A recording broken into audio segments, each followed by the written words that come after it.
Torneu Kupa Pasarse në futboll për moshën U11, organizuar nga Shoqata Kulturore Bektashiane Lushnjë, u luaj dje në fushat e Kishës Katolike. Skuadrat pjesëmarrëse ishin Arnisa Lushnjë, Tomorri Berat, Ylberi Lushnjë, Akademia Idajet Baze Dushk dhe Frashëri Fier. Gjithashtu të pranishëm ishin edhe sekretari i përgjithshëm i kryegjyshatës botërore Bektashiane Nuri Çuni dhe deputeti sapo zgjedhur i Partisë Socialiste Asfloral Haxhiu. Kjo kupë i dedikohet Babamondit si kryegjysh botëror,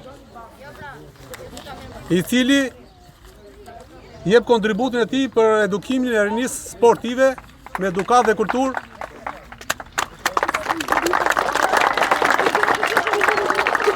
Sportive. Në modon sporti na bashkon.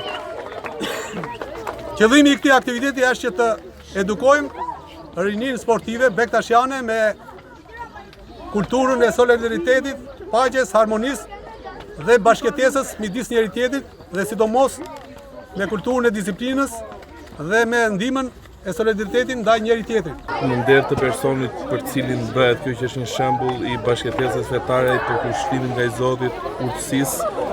Ky është edhe simboli i kësaj kupe, ku janë ekipe nga jo vetëm nga Lushnja, jo vetëm musliman, por gjithë feve të gjithë rajonit dhe bashkimin që jep futbolli.